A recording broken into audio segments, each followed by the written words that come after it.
Bonjour à tous, bienvenue dans l'interview à la une, l'émission de la rédaction de Nice Matin.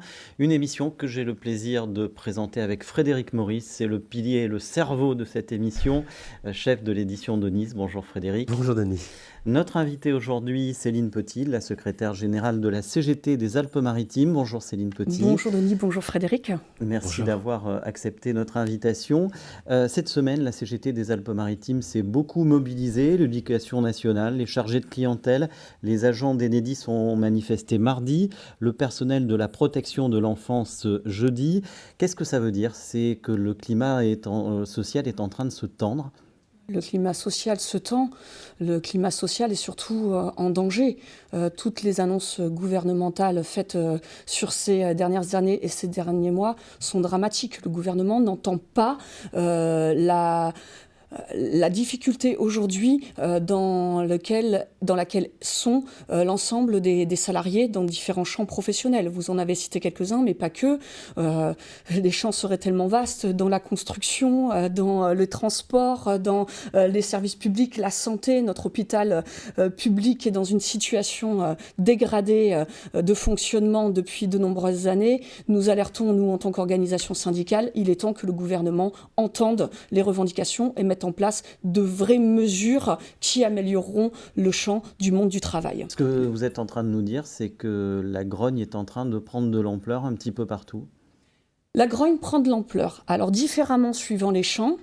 Donc on le voit bien sur des mobilisations interprofessionnelles, on sent que c'est encore en balbutiement, mais que suivant ce qui se passera dans les prochaines semaines ou dans les prochains mois, ça pourrait vite réagir.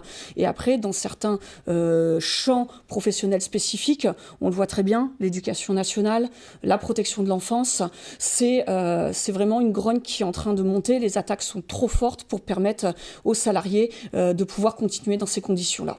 Alors peut-être plus anecdotique, mais le 28 mars à Isola 2000 et le lendemain à Oron, vous êtes allé à la rencontre des saisonniers.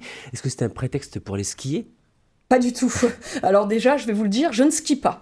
Donc voilà, donc ce n'est pas avec moi. Déjà une info dans cette Déjà une information dans cette émission, je ne skie pas. Mais pas le temps, j'imagine. Non, l'objectif de ce déploiement, et nous en faisons régulièrement, on en fait aussi bien l'été que l'hiver, c'est d'aller à la rencontre de ces travailleurs précaires saisonniers qui sont sur les stations, en fait, qui travaillent sur les remontées mécaniques, sur les pistes, qui travaillent dans les hôtels, cafés, restaurants, sur ces stations, pour leur donner de l'information sur leurs droits.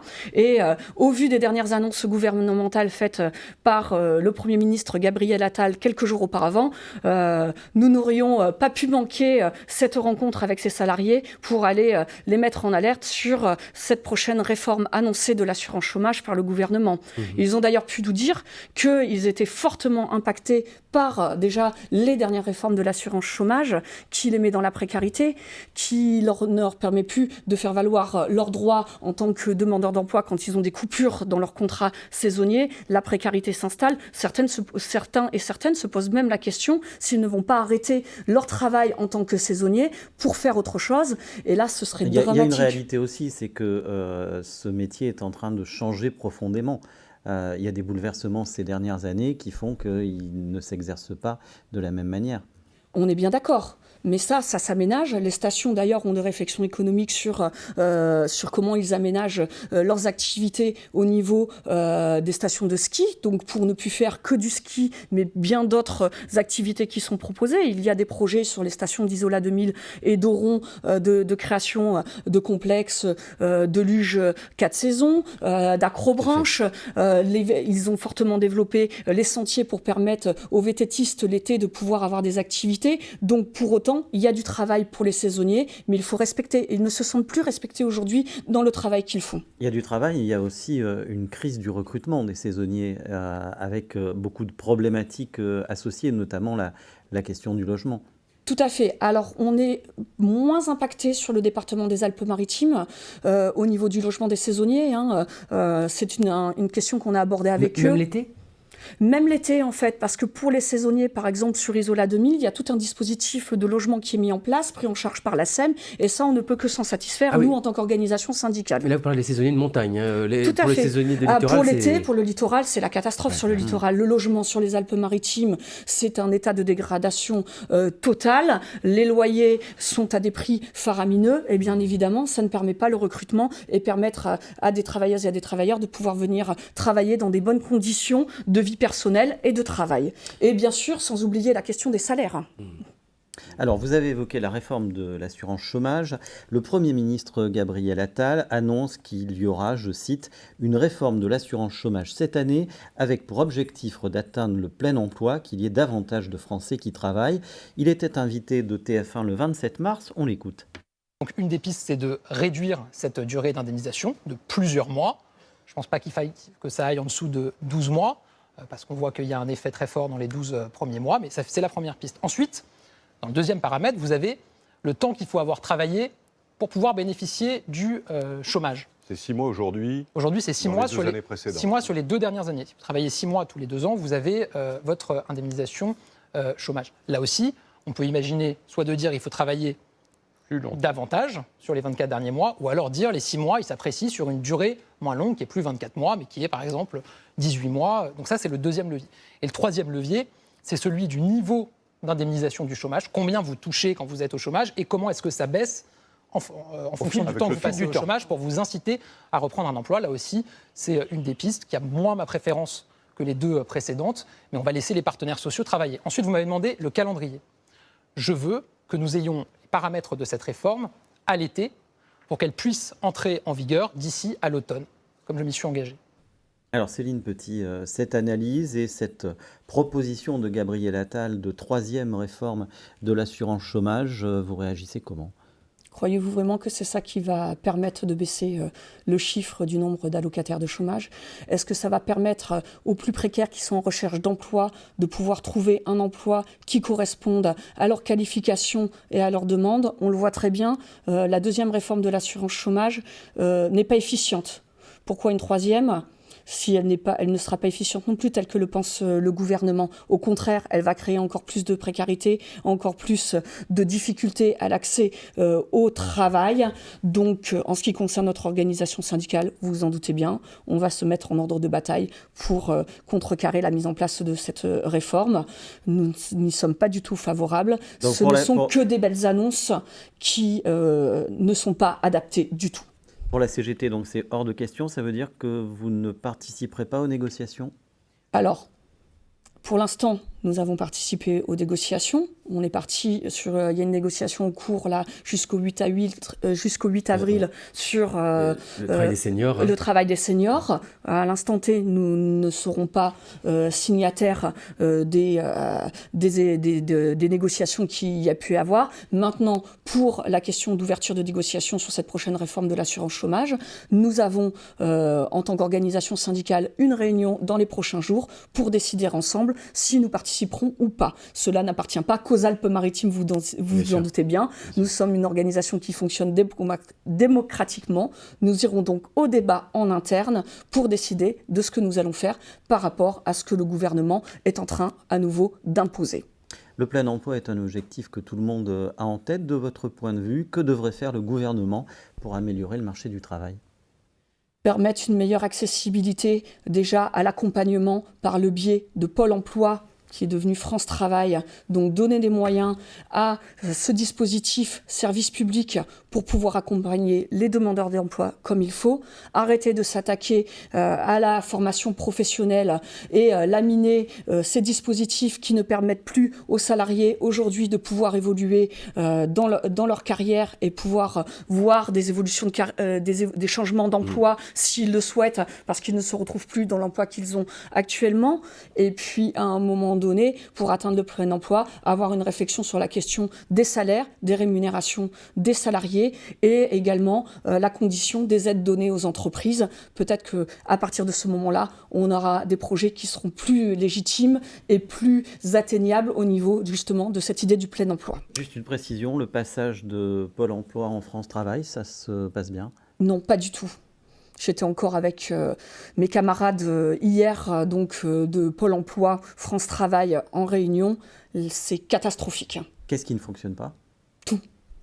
Rien n'est mis en place comme il faut, des expérimentations qui ne sont pas mises en place au bon moment, au bon instant, et de multiples réformes en interne aussi, parce qu'en fait, il n'y a pas que la question de France Travail, il y a toutes les réformes. On pourrait parler du RSA, par exemple, et la mise en place par le gouvernement des obligations des 15 jours de stage, de travail, enfin, tout le suivi, la possibilité d'avoir des outils qui fonctionnent correctement. Aujourd'hui, en tout état de cause, ce service public France Travail Pôle emploi a tellement été démantelé depuis de nombreuses années qu'il n'est pas en capacité, par les réformes qui ont eu lieu, de pouvoir faire son travail correctement. D'accord.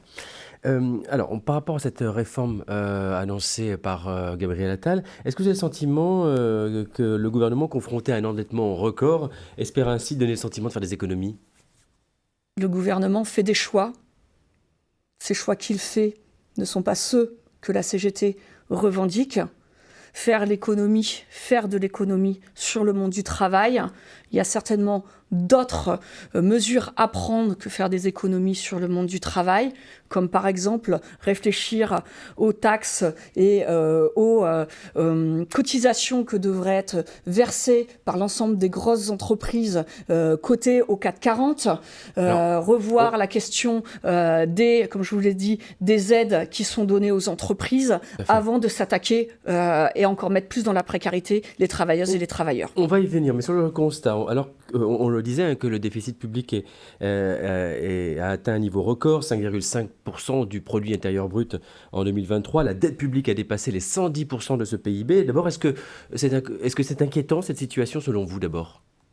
A-t-on vraiment une dette publique à cette hauteur-là? Je ne suis pas une économiste, donc je ne rentrerai pas dans les détails, mais on peut aussi se poser des questions sur les chiffres qui nous sont donnés et la manière dont ils sont portés par le gouvernement pour légitimer les réformes qu'ils mettent en place. Que préconise la CGT pour résorber ce déficit? Le Premier ministre Gabriel Attal a tendu une perche à tout le monde. Il a dit j'attends vos propositions. Alors nous, c'est simple, les préconisations qu'on fait, elles sont essentiellement, déjà, comme j'ai pu vous le dire, sur le contrôle des aides faites aux entreprises, ouais. Bien évidemment, et bien sûr, pour combler une dette, à un moment donné, augmentons les salaires, ça fera augmenter les cotisations sociales, ça rentrera de l'argent dans des caisses comme la caisse des retraites, comme la caisse de sécurité sociale, ça permettra de financer... Il faut que les entreprises puissent le supporter. Les grosses entreprises, aujourd'hui, au vu des dégrèvements qu'elles ont, pourraient le supporter. Il n'y a pas que des entreprises du On CAC sait, 40. Mais ça, là-dessus, vous vous en doutez bien, nous, au niveau de la CGT, on fait une différence entre les petites entreprises, les artisans, boulangers, les maçons, les peintres, qui, eux, effectivement, au vu des charges d'entreprise qu'ils ont au quotidien, devraient aussi bénéficier de mise en place de mesures spécifiques économiques à leur destination. Gabriel Attal engage une réflexion sur la taxation des rentes. Là, vous dites oui, il faut aller dans cette direction-là. Alors, là, c'est pareil, je vous dire, je ne suis pas une économiste. Maintenant, on le voit très bien, ça dépend ce qu'on met derrière rente. En fait, donc voilà, s'il s'agit d'aller creuser sur les questions, on va dire, d'héritage ou des choses comme ça, c'est pareil, ça dépend des niveaux et du contribuable qui est concerné, j'ai envie de dire. On ne peut pas répondre comme ça à une question de manière abrupte, en fait. Pour moi, ça nécessite une réflexion et chaque niveau de vie, vous vous doutez bien que le salarié qui a travaillé toute sa vie, qui va avoir acheté 1 ou 2 appartements et qui demain viendrait être taxé, ou ses enfants viendraient être taxés, vous doutez bien que la CGT, elle ne peut pas dire oui à ce type de mesures. Mais taxer les plus riches, ça, vous êtes favorable? Mais bien sûr. Davantage? Mais bien sûr. D'accord. Est-ce que... toujours, bien sûr, avec des critères et des niveaux. Bien sûr, voilà, tout évidemment. ça doit être cadré et pas dans l'excès, bien évidemment. Tout ça se réfléchit dans des projets, en fait. Dans la perspective de nouvelles économies, est-ce qu'il faudra se résoudre à réduire le périmètre de certains services publics? Il ne faudrait surtout pas. c'est la catastrophe. On le voit avec les maisons France Service. Il ne faut pas réduire le périmètre des services publics. Au contraire, il faut donner les moyens et investir dans nos services publics. C'est le seul moyen aujourd'hui de répondre aux besoins de la population, en fait, de la proximité, des moyens humains, du contact. La dématérialisation est une catastrophe pour permettre à l'ensemble des citoyens de pouvoir accéder à leurs droits. Donc non, au contraire, mettons des moyens sur les services publics au sens large. Arrêtons de fermer les lieux d'accueil type CAF, CPAM, les services des impôts, les trésoreries des impôts qui ont été fermés depuis de nombreuses années, les bureaux de poste, et arrêtons de jouer sur les services publics par une mutualisation où demain, une personne en accueil au bureau de poste serait chargée de donner de l'information au contribuable qui vient se renseigner sur ses impôts ou sur ses droits à la CAF. On a besoin de spécificité, on a besoin de répondre aux besoins de la population. Même si on comprend bien que la Poste est confrontée à une situation très particulière, parce qu'évidemment son activité principale a considérablement réduit ces dernières années, et que pour maintenir ses effectifs, pour maintenir ses activités, elle doit aujourd'hui se diversifier. Elle ne peut rester que sur l'envoi de lettres qui auront quasiment disparu dans le quotidien de beaucoup de gens, quoi. On peut l'entendre, mais sans faire n'importe quoi. Quand on voit il y a quelques mois en arrière que dans des bureaux de poste, on installe des cabines d'essayage pour les gens qui reçoivent des colis, vous croyez que c'est une mission de la Poste, ça? Donc, à un moment donné, soyons cohérents dans ce qu'on fait. Et effectivement, l'activité des télécommunications et donc de la Poste est fortement impactée. Cependant, des projets à réfléchir sont possibles. Et je sais que au niveau de la CGT, donc FAPT, nous avons des propositions sont faites et des revendications sont portées. Est-ce que ça fait un peu plus d'un an aujourd'hui que la réforme des retraites a été actée? Est-ce que vous avez fait le deuil de cette négociation du coup, c'était pas une négociation, mais de cette réforme qui a été assez douloureuse? Non, alors le deuil, ça dépend ce que vous entendez par deuil. Une chose est sûre, c'est qu'on continue à revendiquer, nous, en ce qui nous concerne, la retraite à 60 ans maximum. Nous continuons... Pour tout le monde. Pour tout le monde, voilà. Quel que soit le niveau d'entrée sur le marché du travail. Bien sûr, c'est important. Aujourd'hui... Et ça serait financé de quelle manière? Alors, ça, c'est à réfléchir. Mais comme je vous dis, à un moment donné, si on augmente les salaires, on augmente les entrées dans les caisses de protection sociale. Si on augmente les salaires des femmes, aujourd'hui, on n'a pas parlé d'égalité femmes-hommes. Bien évidemment, on le voit très bien. C'est des rentrées de cotisations sociales également qui vont être mis dans ces caisses de protection sociale. Maintenant, ce sont des choix qui sont faits. Pour revenir sur votre question, on continue à travailler sur cette question de la réforme des retraites. Effectivement, aujourd'hui, elle est en application. Cependant, dans beaucoup de champs professionnels, des négociations sont en cours pour négocier sur la pénibilité des départs avant l'âge possible pour les seniors, avoir des avancées sur la question justement des seniors ou même des personnes qui voient leur état de santé se dégrader de fait de conditions de travail pas du tout adaptées. Je vous donnerai par exemple la construction. Ouais. Par catégorie, aujourd'hui, vous essayez d'optimiser les accords pour tenter d'obtenir le maximum de protection pour les travailleurs. Par catégorie ou par aussi niveau de négociation nationale sur différentes approches de négociation de retraite, notamment. Voilà. Cette réforme des retraites, est-ce que ce n'est pas un immense constat d'échec pour le syndicalisme et particulièrement pour la CGT qui était l'une des centrales les plus radicales par rapport à cette réforme des retraites? Non, ce n'est pas un échec. Alors effectivement, on n'a pas gagné sur la revendication, on est clair, on va se le dire. Maintenant, ce n'est pas un échec, parce que s'il y a une chose qui est sûre, c'est que ça a redonné confiance à l'ensemble du monde du travail, aux organisations syndicales, à ce qu'on est en capacité de faire et ce à quoi on sert. Chose que le gouvernement essaye de casser depuis de nombreuses années. Ça a laissé des traces, ce conflit, au sein de la CGT, au sein du monde syndical? Ça laisse des traces positives. Ça laisse des traces de resserrement, de travailler ensemble, la convergence des luttes sur différents sujets. Et on sent bien qu'on est prêt pour passer le cap si on doit repartir à la lutte sur un sujet, de pouvoir resserrer les rangs, nous, en tant qu'organisation syndicale, confédération, voilà, pour pouvoir justement contrer et mieux travailler encore notre prochaine lutte face à toutes ces réformes austères. L'inflation redescend enfin, elle était à 2,4% en mars en France, il y a moins de 2 ans, elle dépassait les 10%. Est-ce que vous percevez cette accalmie? Ça dépend de où on se place pour l'avoir. On a encore, au niveau de l'inflation, sur les derniers chiffres que j'ai pu avoir il y a 2 jours, les assurances sont à 6% d'augmentation, l'énergie à 10% d'augmentation, les loyers, eux, ne baissent pas non plus. Donc si c'est ça, poser la question de la baisse de l'inflation, on s'en rend bien compte. Les rémunérations et les salaires des salariés, eux, n'ont pas ce taux d'évolution. On va y venir à ça. Est-ce que la Banque centrale européenne doit se hâter de réviser ses taux d'intérêt à la baisse, notamment pour détendre le marché de l'immobilier et favoriser les investissements?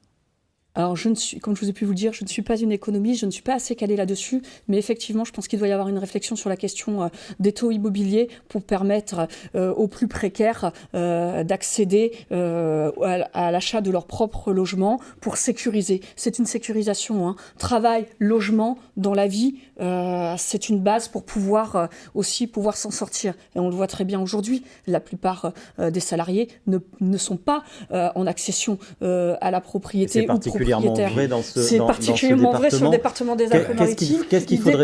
Ils dépendent énormément d'une volonté de logement mis en œuvre par des bailleurs privés. Et au niveau du logement public, on va se le dire, et des bailleurs publics, on n'est pas du tout à la hauteur des besoins sur le département non plus. Donc qu'est-ce qu'il faudrait faire? Il faudrait construire plus?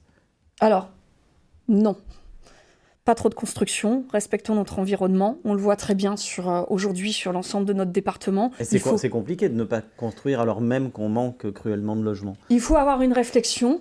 Voilà, se poser. Alors j'entends ne pas construire, mais déjà peut-être avoir un état des lieux des logements existants et comment ils sont utilisés. En fait, est-ce qu'ils sont essentiellement utilisés sur du logement touristique ou est-ce qu'ils sont mis à la destination des habitants de notre département? C'est toute une réflexion. Mais pour autant, il faut rester très vigilant sur la question de la construction. On le voit très bien environnementalement. On ne tiendra pas sinon. La bétonisation a de forts impacts sur nos évolutions climatiques sur le département des Alpes-Maritimes. Donc soyons aussi vigilants à ce qu'on fait au niveau environnemental et sur les constructions. Vous parliez des salaires. La Banque de France a examiné 1500 accords négociés l'an dernier au sein d'entreprises du secteur privé. Il prévoit ces accords des hausses de salaire de 3,4% cette année. Ça veut dire qu'en moyenne, les salaires augmenteraient plus vite désormais que l'inflation pour la première fois depuis 2022. Est-ce que vous confirmez cette perspective ? Alors, il y a des augmentations de salaire. Cependant, il y en a tellement eu peu depuis de nombreuses années. Je pourrais en parler. On n'est même pas dans le rattrapage, quoi. Donc, on n'est pas au rattrapage de ce dont on a besoin, que ce soit dans le public ou dans le privé. Hein. D'ailleurs, on le voit très bien, parce que le gouvernement s'est gargarisé de l'augmentation du point d'indice dans la fonction publique en juillet 2023, si je ne me trompe pas sur les dates. Mais on voit très bien qu'on ne rattrape pas les plus de 10 ans à 15 ans de gel du point d'indice dans la fonction publique. Donc, aujourd'hui, même dans le privé, les salaires sont tellement bas et ont tellement été laissés à se dégrader qu'on ne rattrape pas, même avec ces augmentations, le taux qu'il y aurait besoin pour pouvoir permettre à la population aujourd'hui de vivre dignement. Alors, sur un autre sujet, le sénateur Les Républicains Philippe Tabarot est le rapporteur d'une proposition de loi qui sera examinée mardi en séance publique et qui vise à limiter le droit de grève dans les transports en commun. Il s'en est expliqué jeudi sur BFM TV. On l'écoute. Il y a un certain nombre de difficultés, comme nos concitoyens le remarquent régulièrement, à la fois pendant les périodes de vacances scolaires, de grands départs, pendant les périodes importantes de notre pays, que ce soit des examens par exemple, que ce soit des manifestations sportives ou culturelles. Et puis il y a aussi, et c'est un autre aspect du texte, des problèmes dans le train du quotidien, des détournements du droit de grève, tout simplement à travers l'utilisation de techniques que certains syndicalistes connaissent très bien, comme les grèves de 59 minutes qui désorganisent le service, comme des préavis dormants pendant des années, par exemple 20 à la RATP jusqu'en 2045, et qui sont déclenchés à n'importe quel moment. Franchement, Céline Petit, vous n'est pas arrivé, vous, d'être victime des grèves des transports en commun? Non. Je m'organise, on gère, et surtout, voilà, le droit de grève, c'est un droit acquis. Nous serons totalement... Qui ne doit avoir aucune limite. Il a des limites déjà. Déjà dans les transports, il y a des limites parce qu'il y a un cadre, par exemple dans le transport, il y a ce qui s'appelle la loi Diard qui a été mise en place depuis de nombreuses années, qui oblige à déposer un préavis dans un délai donné, qui amène à une entrée en négociation avec les employeurs concernés et ensuite qui amène les salariés qui souhaiteraient se déclarer grévistes à devoir se déclarer grévistes 48 heures avant. Donc non, le droit de grève dans les transports de manière générale ou même dans n'importe quelle profession, il est cadré. C'est un droit que nous devons pouvoir continuer à exercer. Je ferai un bond sur la question du transport, parce qu'il y a des attaques là sur la question de la RATP, la question, je pense, des droits de grève de nos camarades et des salariés cheminots, ou ceux qui sont dans les transports urbains et périurbains. On peut comprendre aussi l'exaspération des Français qui voient qu'à l'approche de chaque période de vacances scolaires, à l'approche de Noël, il y a des préavis de grève et il y a des perturbations dans les transports. Là, ce que vous nous dites, c'est droit de grève, pas touche. Tout à fait. Et puis, y a-t-il tant d'exaspération que ça ? Moi, j'ai eu l'occasion d'aller sur la gare de Nice, sur des préavis sur des moments de grève qui touchaient des périodes de vacances ou de ponts ou d'autres périodes. Je peux vous dire que quand il y a des mouvements de grève, les gens ne sont pas dans les gares.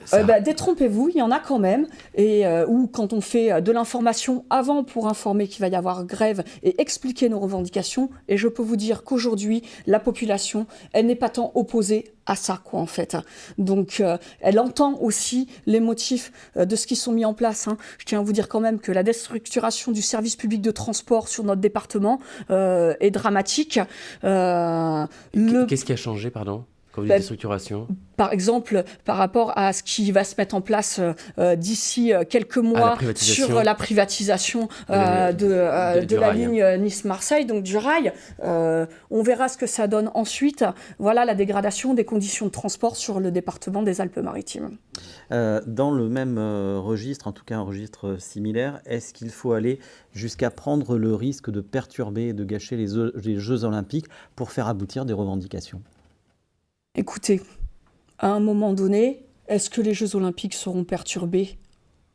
Je ne sais pas, on n'y est pas encore. Voilà. Mais faire savoir qu'à un moment donné, les Jeux Olympiques, ce n'est pas du sport populaire. Ce n'est pas des conditions de travail qui respectent les salariés qui vont être amenés à travailler. Que ça met en difficulté aussi la population qui va vivre à ce moment-là pour que des entreprises capitalistes se mettent de l'argent dans les poches et que que les services publics qui sont sur les territoires, elles, doivent se retrouvent enclenchées à mettre de l'argent et se retrouvent avec une nouvelle dette publique. À un moment donné, il faut aussi qu'on ait une réflexion par rapport à ce qu'on fait et comment on mène certaines activités sportives dans la totalité du monde. Et je tiens à rappeler que les derniers Jeux Olympiques qui avaient eu lieu à Grenoble, on vient seulement de payer la dette. Donc vous n'êtes pas totalement fan des Jeux Olympiques, à ce qu'on comprend. En ce qui me concerne, non. Je n'appelle pas ça un sport populaire. Je serais plutôt fan du Tour de France. Frédéric. Très bien. Tous les sondages démontrent que le vote des ouvriers, des employés profite avant tout au Rassemblement national. Est-ce que ces électeurs-là font le bon choix ? Non, ils ne font pas le bon choix. Pourquoi ? Ça va être dramatique si demain nous avons le Rassemblement national qui arrive un peu plus à prendre de la place dans le monde politique.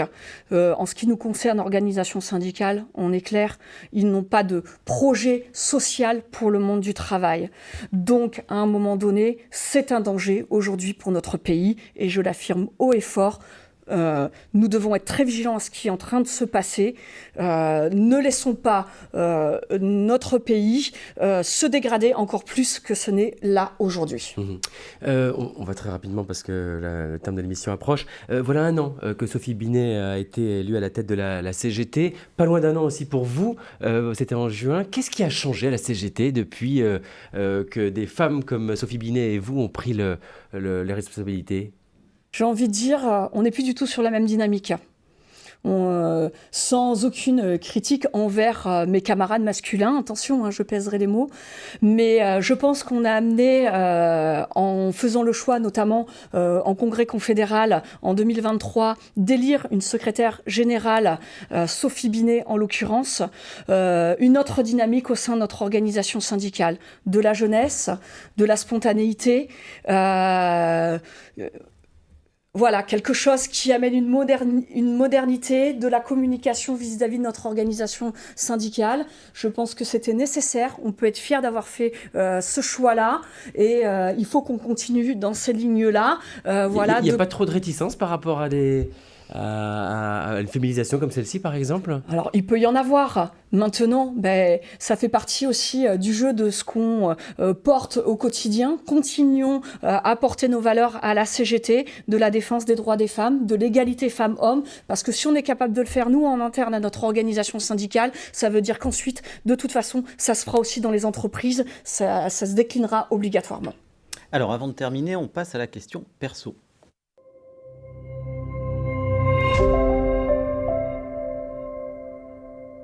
Frédéric Maurice. Céline Petit, n'est-ce pas désespérant d'être la patronne d'une CGT dans les Alpes-Maritimes, dans un département aussi à droite? Alors, déjà, je ne suis pas la patronne. Je suis la secrétaire générale, je tiens à le préciser. Absolument. Donc, je représente la CGT sur notre union départementale.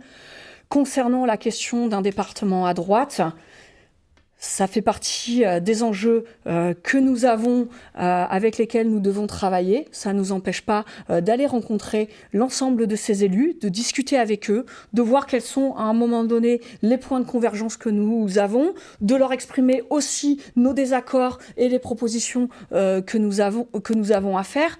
Donc de toute manière, c'est la réalité de notre département. On fait avec, on continue. Et puis de toute façon, on ne peut pas tous être d'accord sur les lignes qu'on se donne.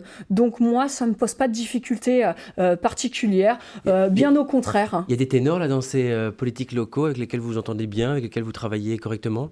Alors s'entendre bien, on ne va pas aller jusque-là, mais avec qui on peut communiquer et aller poser des projets, oui, il y a des représentants, notamment, je pense, dans les mairies des petites communes. Voilà, parce qu'on voit les grands ténors politiques qui font la une de nos médias, mais il n'y a pas que ça aussi dans notre département. Il y a aussi, par exemple, des élus de proximité, les maires des communes. On parle beaucoup des élus de proximité aussi dans Dispatch. Voilà, et donc, moi, je sais que j'aime beaucoup aller discuter avec ces représentants de proximité qui sont aussi, même s'ils ont une étiquette, on va dire, d'un parti politique, sont aussi fracassés et très impactés par l'ensemble de ces réformes. Et justement, c'est intéressant d'aller confronter nos points de vue pour discuter là-dessus et voir un peu, et il y a des projets qu'on peut faire ensemble.